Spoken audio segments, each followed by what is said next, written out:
अहिंसा संयमो तवो देवा वेतं नमसन्ते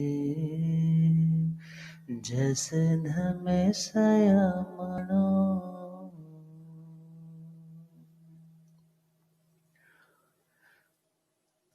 जे हाथ जोड़े अंगूरानो मेरी वंदना जे हाथ जोड़े अंगूरानो मेरे एक बार वंदना हजार बार वंदना एक बार वंदना हजार बार वंदना लाख बार वंदना करोड़ बार वंदना लाख बार वंदना करोड़ बार जी हाथ जोड़े गोरानो मेरे वंदना जी हाथ जोड़े गोरानो मेरे वंदना। अनंत अनंत शांति के निकेतन शासनपति भगवान महावीर स्वामी के पावन चरण कमलों में हार्दिक भावना वंदन नमन।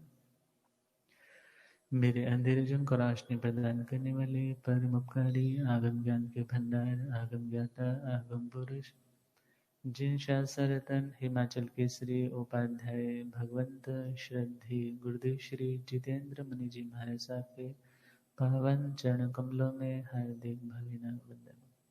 आदरणीय भविष्य प्रशमित मुनि जी, धर्म सभा में उपस्थित धर्मानुरागियों, सुशीलवती माताओं एवं बहनों, असीम पुण्यदय से भाग्यदय से आप सबको संतों का समागम और गीतागवाणी श्रवण करने का सुअवसर प्राप्त हो रहा है।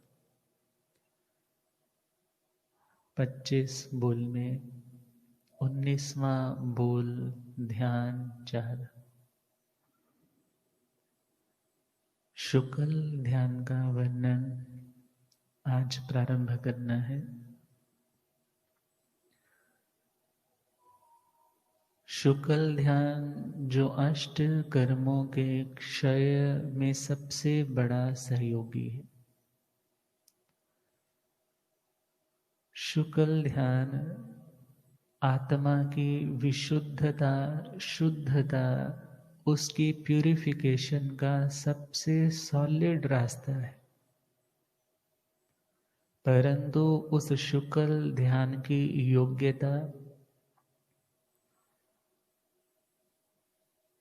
आने का जो माध्यम है वह है धर्म ध्यान।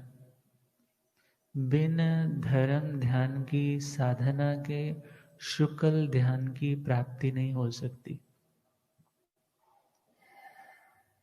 और शुक्ल बोला जाता है शोकम अपनयति दूरी करोति लुनाति वा इति शुक्ल। जो शोक को, दुख को, अवसाद को, और दुख देखा जाए तो जन्म का दुख, मृत्यु का दुख, रोगों का दुख, बुढ़ापे का दुख, जितनी भी कैटेगरीज हैं दुखों की दुनिया में, वे सारी की सारी कर्म जन्य है। कर्म है वो हमारी उस स्थिति का कारण है।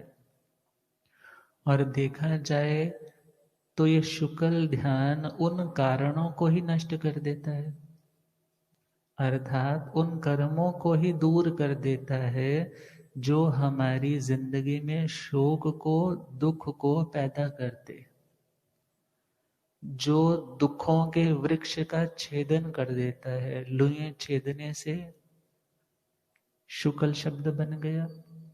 जो हमारे दुखों के वृक्ष को समूल अर्थात जड़ों समेत उखाड़ करके दूर फेंक देता है, उसका नाम है शुक्ल ध्यान। जो शुद्ध है, स्फटिक के समान है, निर्मल है, सफेद है, प्योर है, उसको भी हम शुक्ल बोल देते हैं। हमारे पंजाब प्रवर्तक परम पूज्य पंडित रतन स्वामी श्री शुक्ल चंद जी महाराज, नाम ही जिनका क्या था, शुक्ल और चंद्र। चंद्रमा प्रसिद्ध है अपनी सौम्यता के कारण, अपनी शीतलता के कारण, और उसकी जो रोशनी है वह आंखों को चुभती नहीं है। और देखा जाए, जब शुक्ल ध्यान का अवतरण होता है तो आत्मा बहुत सौम्य हो जाती है, बहुत शांत हो जाती है और परम विशुद्ध हो जाती है। उस ध्यान का नाम है शुक्ल ध्यान। अब शुक्ल ध्यान के लिए धर्म ध्यान में प्रोग्रेस करना परम आवश्यक है, क्योंकि धर्म ध्यान ही, धर्म की आराधना ही, जो आलंबन, जो विचय आदि बताए थे, उन सब का क्रमशः अभ्यास करने से व्यक्ति इतना कैपेबल हो जाता है कि वह अब शुक्ल ध्यानी बन सके। वैसे आचार्य श्री हेमचंद्र जी ने अपने योग शास्त्र में कहा है, आज के टाइम में शुक्ल ध्यान नहीं है। उसका कारण उत्तम संघनन का अभाव, और इतना ज्यादा पराक्रम कोई व्यक्ति सामान्य कर नहीं पाता। और विचारा जाए, उत्तम संघनन से एकाग्र चिंता निरोध ध्यानम अंतर मुहूर्तात्, ये आचार्य उमा स्वाति जी की पंक्ति, कि उत्तम संघनन वाला, जिसकी शारीरिक संरचना, हड्डियों के जो ज्वाइंट्स है, बोन्स के जो ज्वाइंट्स है, बोन्स की जो डेंसिटी है, वो बहुत अच्छी है। ऐसा व्यक्ति जिसका शारीरिक मजबूत है और मानसिक रूप में भी जो व्यक्ति मजबूत है, वही तो अपने मन को भी कंट्रोल करके एक जगह पे फोकस कर पाएगा। और जिसके पास इतनी मजबूती नहीं है, वह व्यक्ति उसका स्वरूप जान करके, समझ करके वहां तक पहुंचने के लिए योग्यता अर्जित कर सकता है। अर्थात अपनी कैपेबिलिटी, अपनी क्षमता को बढ़ा सकता है। चलो माना इस जन्म में नहीं, परंतु योग्यता है तो अगले जन्म में कम साधना से ही वह योग्यता खिलने लग जाएगी। तो शुक्ल ध्यान के लिए भगवान प्रभु महावीर स्वामी ने श्रीमद् ठाणक जी सूत्र लीजिए, वहां पर वर्णन है। श्रीमद् औपपातिक जी लीजिए, वहां पर वर्णन है, जहां तपस्याओं का भेद आता है। और किसी भी तीर्थंकर प्रभु को जब केवल ज्ञान होता है, उस समय शुक्ल ध्यान का विश्लेषण वहां चलना प्रारंभ हो जाता है। तो भगवान ने क्या फरमाया, सुक्के झाणे चौविहे चौ पड़ोआरे पणते तंग जहा पुहुत वियक्के सवियारी एगत वियक्के अवियारी सुहम किरिये आणियट्टी समुच्छिन्न किरिये अपड़िवाई। शुक्ल ध्यान के 4 प्रकार है, 4 उसके अवतार है। अवतार मीन्स उसके 4 भेद है। जैसे बोल देते हैं उस भगवान ने इतने अवतार लिए। हमारा जैन कॉन्सेप्ट अवतारवाद तब तक मानता है जब तक आप कर्मों से सहित हो। कर्मों से जब तक मुक्त नहीं हुए तब तक आप मान सकते हैं वो अवतार ले रहा है। परंतु जब आप कर्मों से मुक्त हो चुके हो तो आप जन्म मरण के उस री इनकारनेशन के सर्कल से, साइकिल से, चक्र से मुक्त हो चुके हो। फिर वहां अवतारवाद नहीं बल्कि उत्तारवाद मीन्स व्यक्ति ऊपर की ओर और उठना शुरू कर देता है, मुक्ति की ओर बढ़ने लग जाता है। तो 4 अवतार में 4 भेद बताए शुक्ल ध्यान के। पहला है पुहत वियक्के सवियारी पृथक्त्व वितरक सविचारी। दूसरा है एकत्व वियक्के अवियारी एकत्व वितरक अविचारी सुहम क्रिये अणियट्टी सूक्ष्म क्रिया अनिवर्ती समुच्छिन्न क्रिये अपरिवायी, समुच्छिन्न क्रिया अप्रतिपाती। ये 4 जस्ट नाम हमने बोले हैं। अब चले पहले वाले भेद के ऊपर। पृथक्त्व, वितरक, सविचारी। 3 शब्द है, पृथक्त्व, वितरक और सविचारी। पहला शब्द है पृथक्त्व। पृथक बोलते हैं अलग को। जब एक बच्चा गलत बच्चों की संगति में जाने लगे और उसके जुबान पर गालियां सुनने को मिलने लग जाएं, तो माता पिता क्या कहते हैं, इसे इन बच्चों से पृथक रखो। पृथक मीन्स अलग रखो। अब अलग का मतलब भिन्न, अर्थात भिन्नता का दर्शन करना, उसका मतलब है पृथकत्व। भिन्नता का मतलब है पृथकत्व, और भिन्न बोला जाता है पृथक को, और जो पृथकत्व है उसका मतलब हुआ भिन्नता। भेद प्रधान चिंतन, इसमें जो चिंतन होगा वह भेद प्रधान होगा, अर्थात एक ही नहीं उसका ध्येय होगा। ध्येय मीन्स हमारे ध्यान का जो लक्ष्य है, जो पॉइंट है, वो एक ही नहीं होगा, बल्कि उसमें भिन्नताएं होंगी। द्रव्य एक होगा, जब एक का ध्यान है तब द्रव्य एक है। और द्रव्य देखा जाए, 6 द्रव्य हैं, 6 द्रव्य है, और उसमें अगले बोल में हमारे आ जाएंगे वो 6 के 6 द्रव्य, जहाँ धर्मास्तिकाय, अधर्मास्तिकाय, आकाशास्तिकाय, काल द्रव्य, पुद्गलास्तिकाय, जीवास्तिकाय। और देखा जाए ये 6 द्रव्य और इनका जो पृथक पृथक, अर्थात भेद प्रधान चिंतन चलेगा, जिसमें उत्पाद, व्यय, द्रव्य, उत्पत्ति, विनाश, स्थिरता। एक द्रव्य है, एक पदार्थ है, उसमें ये 3 चीजें घटित होती है, 3 चीजें होती ही होती। एक पर्याय, एक अवस्था पैदा होती है, पुराने वाली अवस्था का नाश हो जाता है। परंतु जो द्रव्य है वो कांस्टेंट रहता है, वो वैसे का वैसा रहता है। आपके पास दही है, आपने दही को रिड़कना शुरू कर दिया, अब उस दही से क्या आ गया, मक्खन आ गया। उसी मक्खन को आपने गैस पर अपने बर्तन में डाल करके हीट खूब सारी दी, उसका घी बन गया।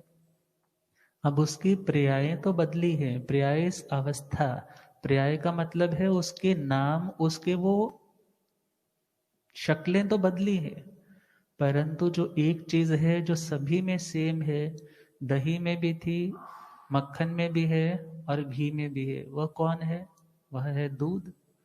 दूध के जो पुद्गल है, दूध के जो गुण धर्म है, वो सारे के सारे तीनों स्टेट में प्रेजेंट है। और एक आत्मार्थी जो है वो पर्यायों को भी देखता है और निश्चय की दृष्टि से उस सत्य को भी देखता है जो सभी स्थानों पर प्रेजेंट है। आत्मा आज भी है।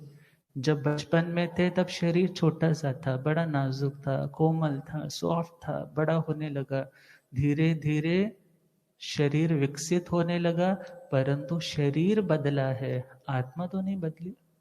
उसके अनुभव बदले हो सकते हैं, परंतु जो फील करने वाली, देखने वाली, जानने वाली, जो भीतर बैठी हुई चेतना है, वो तो वही है। बुढ़ापे में गए तो बुढ़ापे में भी आत्मा वही है। और यदि हम माने कि आत्मा चेंज हो गई, तो पुराने अनुभव कहाँ से आप उन सबको को रिलेट कर पाओगे, उन सभी को एक कड़ी में कैसे जोड़ के रख पाओगे। पूर्व जन्म के संस्कार भी कितने सारे ना जाने कहाँ से उदय में आ जाते हैं, व्यक्ति जानता नहीं है ये क्या हो रहा है, परंतु पूर्व जन्मों के अर्जित संस्कार, वो घटनाएं पता नहीं किस रूप में, लगता है बाई चांस ऐसा हुआ, उसने मेरे प्रति इतना अपनत्व दिखाया, परंतु याद रखना बाई चांस कुछ भी नहीं होता।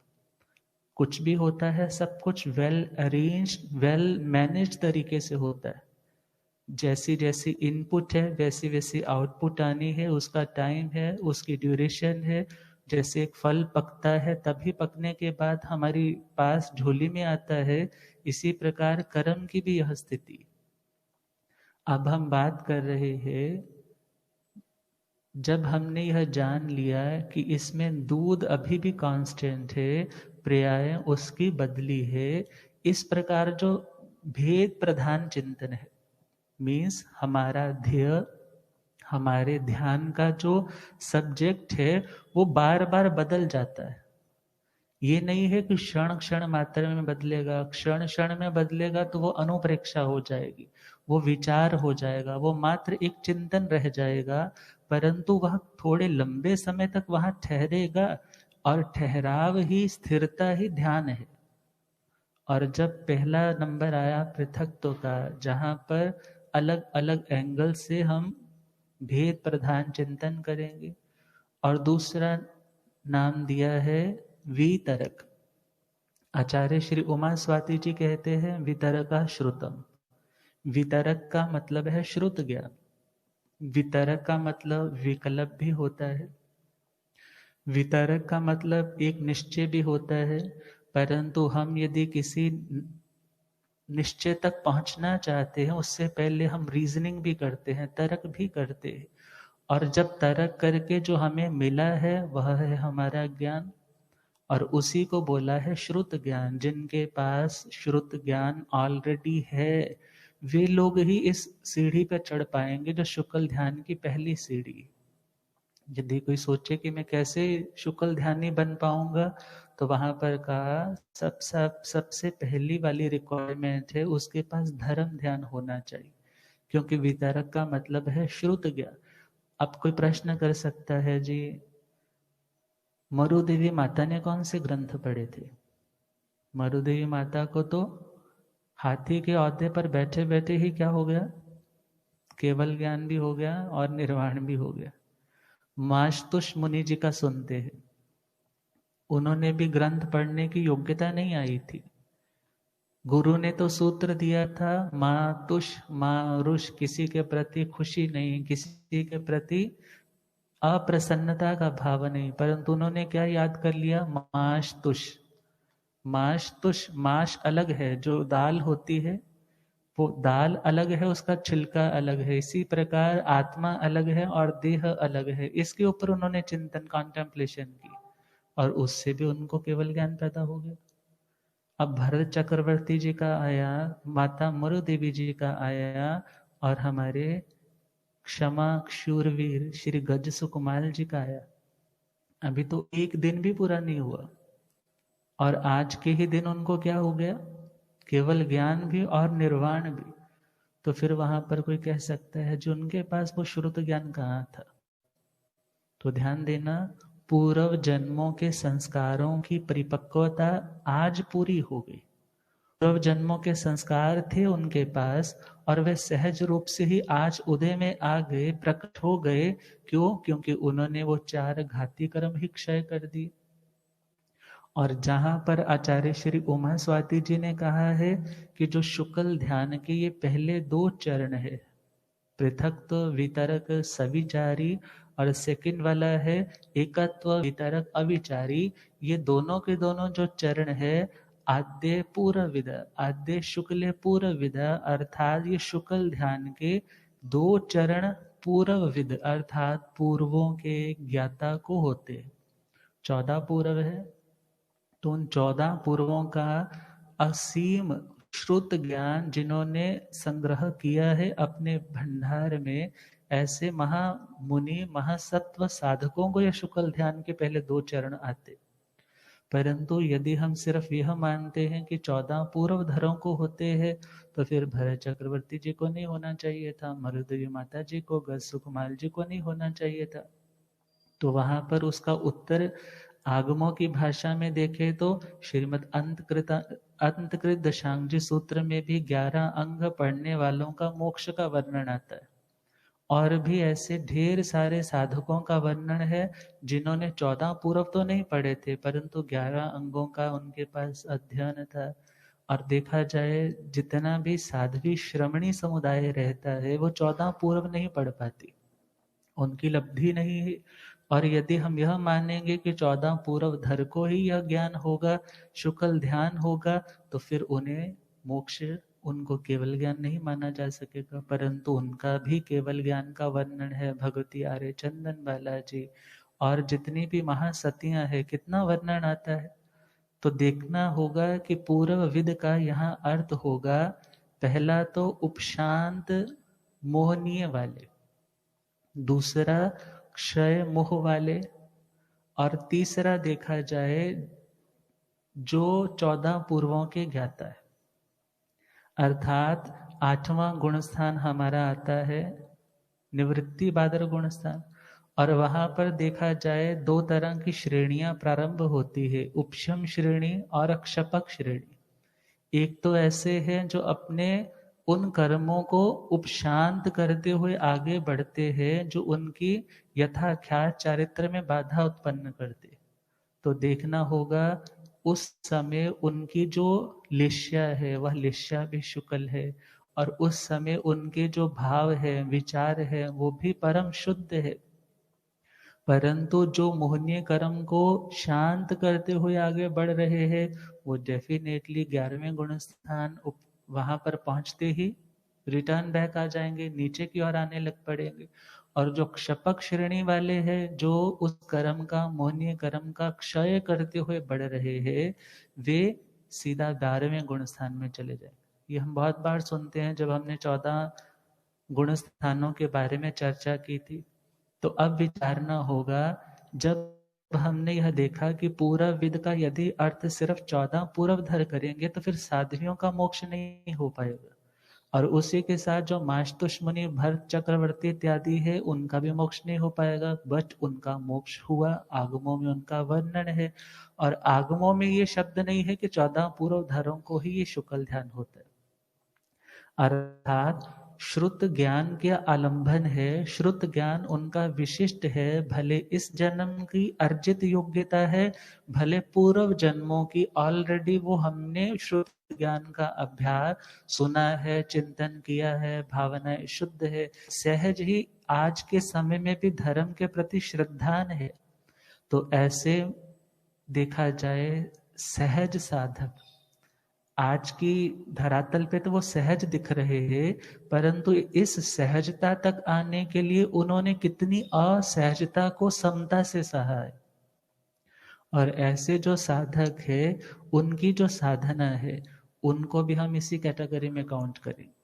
और आचार्य श्री हरिभद्र सूरी जी आवश्यक निरुक्ति में उन्होंने ध्यान शतक का जब वर्णन कर रहे हैं, वहां पर उन्होंने लिखा है कि पूर्व विद से हम 14 पूर्वधर भी ले सकते हैं, उपशम श्रेणी वाले भी ले सकते हैं, और क्षपक श्रेणी वाले भी ले सकते हैं। मीन्स जिनके अंदर वीतरागता आ गई है, जो राग द्वेष से ऊपर उठ चुके हैं, भले वह मोहनीय कर्म भले अभी दबा हुआ है, जहाँ क्षय हो गए।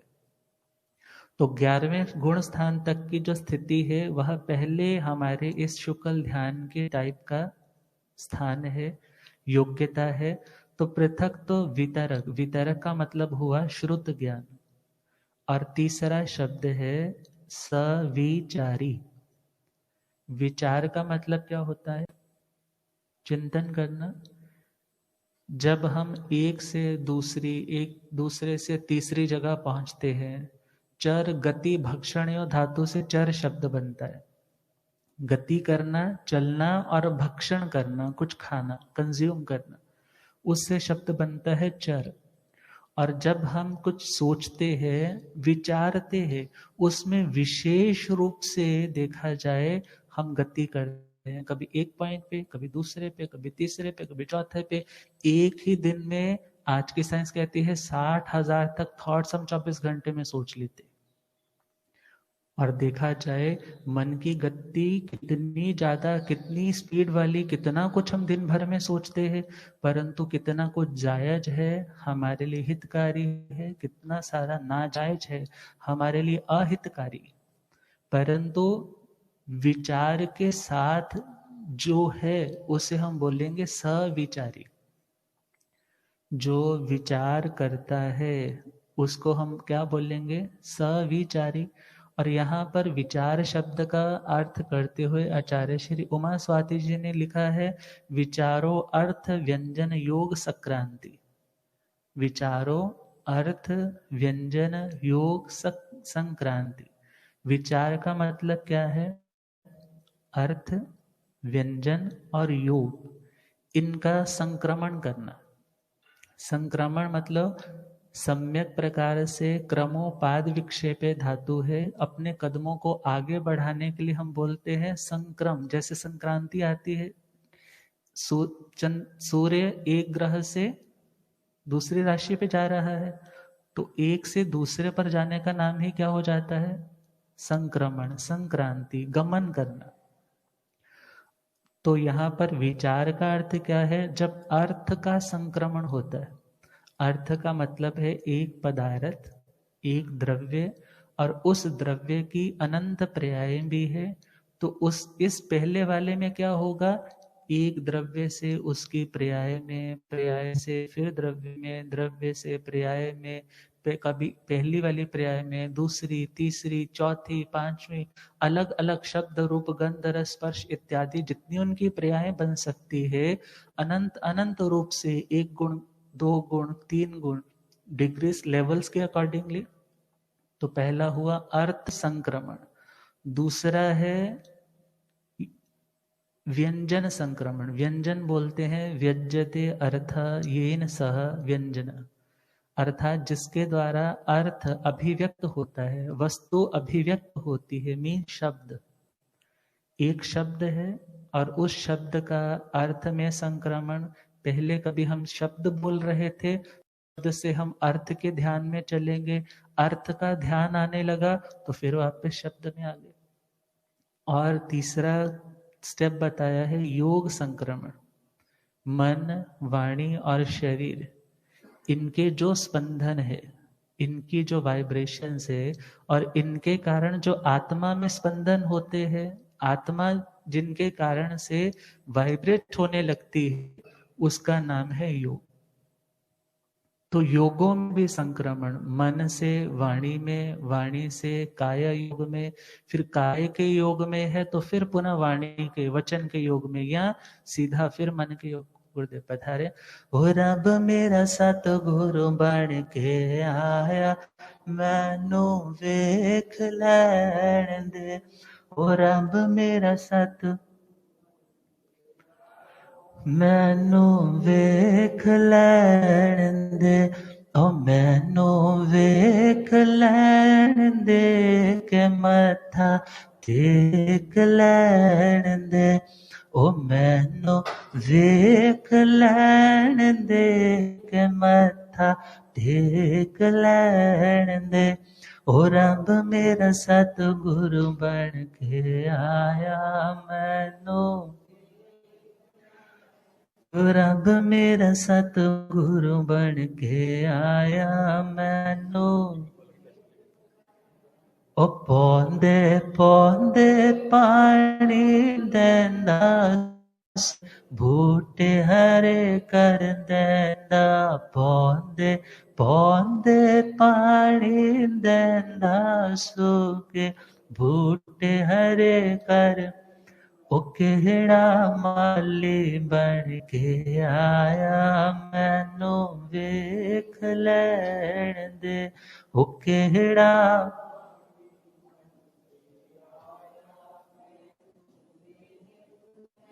ओ रब मेरा सतगुरु बन के आया, मैनू। बोलिए आगम ज्ञाता आगम पुरंजय शास्त्रधन हिमाचल केसरी है भगवंत श्रद्धे गुरुदेव श्री जितेंद्र मुनि जी महाराज की। शुक्ल ध्यान उस अवस्था तक पहुंच है, सुनना समझना उससे थोड़ा कम मुश्किल वाला काम है। कम क्या, बहुत कम मुश्किल वाला काम। तो थोड़ा सा कंसंट्रेट करेंगे, समझ में आएगा। तो शुक्ल ध्यान पहला चरण, पृथकत्व, वितरक और सविचारिक। विचार का हमने अर्थ कर दिया, अर्थ, व्यंजन, योग, संक्रांति। अर्थ का मतलब है वह द्रव्य, वो हमारा सब्जेक्ट, और उस सब्जेक्ट की जो जो पर्याय हैं बार बार उनमें कभी संक्रमण अर्थात उस द्रव्य से कभी अर्थ में चले गए, कभी वापस उस द्रव्य में आ गए, या कभी शब्द में चले गए, कभी शब्द के उस अर्थ में चले गए, कभी मन का योग है, कभी मन के योग से वाणी का योग है, और कभी काय का योग है। ये सब बातें जिसमें चलती है वो पहला स्टेप है। और इसको हम कंपेयर कर सकते हैं निवृत्ति बादर गुणस्थान से, जहां पर स्टेप तो सेम है, परंतु उस एक सीढ़ी पर खड़े हुए अनेकों साधक और उनकी जो मनस्थिति परिणाम है, जो उनके विचार है, उनमें उनके लेवल्स में बहुत अंतर होता है। तो ये पहले वाला हो गया पृथकत्व, वितरक और सविचारी। आगे चले तो दूसरा है एकत्व, वितरक, अविचारी। एकत्व का मतलब हुआ जहां पर द्रव्य भिन्न भिन्न नहीं लेंगे, किसी एक पॉइंट को, एक ही सब्जेक्ट को चूज किया, परंतु उसके ऊपर चिंतन चलाएंगे, परंतु वह वितरक अर्थात पूर्वगत, पूर्व से जो हमने श्रुत ज्ञान अर्थात आगमों का ज्ञान, जो 9 तत्वों का ज्ञान ऑलरेडी जो हमने इम्बाइब कर रखा है, धारण ग्रहण कर रखा है, उसके आएंगे। परंतु होगा एक द्रव्य, कोई भी सिलेक्ट कर लिया, और उस द्रव्य के ऊपर जब चिंतन चलेगा, परंतु चिंतन के साथ लास्ट वाला शब्द दे दिए अविचारी। अविचारी का मतलब है वहां पर अर्थ, व्यंजन और योगों का संक्रमण नहीं होगा। संक्रमण नहीं होगा मीन्स यदि एक अर्थ पर हम टिके हुए हैं तो अर्थ का ही चिंतन होगा। यदि हम शब्द का चिंतन कर रहे हैं तो शब्द से अर्थ में नहीं जाएंगे, उसके मीनिंग के बारे में नहीं सोचेंगे। यदि मीनिंग को सोच रहे हैं तो उसके शब्द की ओर नहीं जाएंगे। और यदि हम मन का योग लगाया है तो मन का ही लगेगा, वहां वाणी और शरीर का नहीं। और यदि वाणी का योग है तो वहां वाणी का ही, काया का है तो काया का ही है। जैसे बोलते हैं ना, वो भजन गाते गाते इतना खो गया उसको अपनी सुन नहीं रही। बहुत बार हम देखते हैं बोल रहा है कई घंटों से एक ही लाइन बोल रहा है, एक ही मंत्र बोल रहा है, और ऐसी स्थिति आ जाती है अब वो कोई जोर नहीं लगा रहा है, शारीरिक श्रम नहीं कर रहा, जस्ट मानो जुबान से वो शब्द ही शब्द निकल रहे। काया में देखा जाए जब मात्र काय का ही एक योग है, काया का ही एक फोकस, हम हमारा सिर्फ और सिर्फ काया निश्चेष्ट होकर के ही बैठी है, और ऐसे में बोला जाएगा वो काया का, ये जस्ट समझने के लिए। क्योंकि उस स्थिति तक पहुंचने वालों ने जो कुछ भी बताया है वो जब तक हम नहीं कर पाए तब तक हम वो अच्छे से बता भी नहीं सकते। क्योंकि जब किसी दौर से व्यक्ति खुद गुजरता है तब उसको अच्छे से समझा सकता है। और आज के टाइम में धर्म ध्यान तक तो है, आरत रौद्र ध्यान वाले भी खूब मिल जाएंगे, परंतु शुक्ल ध्यान वाला कोई नहीं मिले। परंतु हाँ, कोई बहुत परम शांत दिखाई देता है तो हम बोल देते हैं आपका तो ध्यान शुक्ल ध्यान है, आपकी तो लेश्या परम शुक्ल लेश्या है। परंतु ये साधनाएं बहुत ऊपर की साधना है। और इस सेकंड वाले स्टेप में क्या होने वाला है, 12वां गुण स्थान आ गया, क्षीण मोहनीय गुण स्थान आ गया।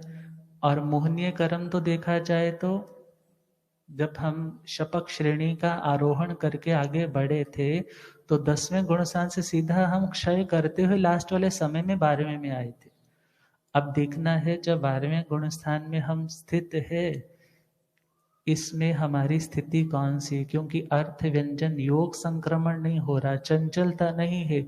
जैसे बिना हवा वाले, बिना हवा का मतलब ये नहीं है कि ऑक्सीजन है ही नहीं, बिना हवा का मतलब है जहां हवा का फ्लो ऐसा नहीं है कि वहां रखे हुए दीपक की जो लौ है वो हिलने लग पड़े, बल्कि एक ही रूप में वो दीप शिखा, दीपक का जो अग्र भाग वो शिखा है वो कांस्टेंट हो जाती है, वो स्टेबल हो जाती है। इसी प्रकार इस अवस्था में भी चित्त सभी विक्षेपों से, सभी डिस्ट्रैक्शन से हट करके कांस्टेंट स्टेबल हो जाता है।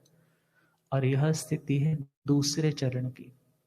और इस चरण के लिए बोला जाता है जैसे किसी का शरीर जिसमें जहर भर गया है, सांप काट गया, सारे शरीर में जहर फैल गया। आप पहुंच जाते हो उस मंत्रों के ज्ञाता, जो मंत्र सिद्ध योगी है, उसको बोलते हैं कि कोई मंत्र से झाड़ा करके इसका सारा जहर निकाल दो। वो सबसे पहले अपने मंत्र बल से वो सारे शरीर में व्याप्त फैले हुए उस जहर को एक पॉइंट पे जहां काटा था वहां पे लेकर के आता है, और वहां पर लेकर आया, अब फिर वहां से उस जहर को निकाला जाता है। इसी प्रकार इस सेकंड वाले चरण में हम कह सकते हैं कि मन जो त्रिभुवन अर्थात तीनों लोकों को अपना विषय बनाता है, अपना सब्जेक्ट बनाता है चिंतन का, तीनों लोकों के बारे में सोचता है। अब उसके जो विषय हैं वो इतने इतने इतने सूक्ष्म हो गए कि अणु मात्र एक सबसे छोटे से छोटे पॉइंट में उसने आकर के अपने मन को लगा दिया।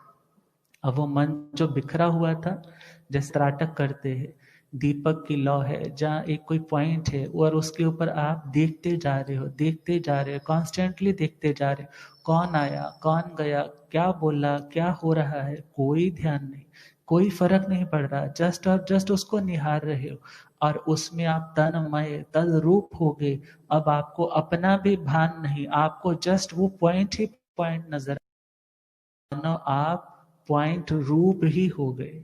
और इस स्थिति में देखा जाए दूसरा भेद घटित हो गया, और दूसरे का नाम है एकत्व, जहां भिन्नता नहीं, द्रव्य पर्यायों की नहीं, द्रव्य है तो द्रव्य है, द्रव्य की एक पर्याय है तो एक पर्याय है, और वो सारा कुछ हो रहा है पूर्वगत श्रुत ज्ञान के आधार पे, परंतु वहां पर अर्थ का, व्यंजन का और योगों का कोई संक्रमण नहीं।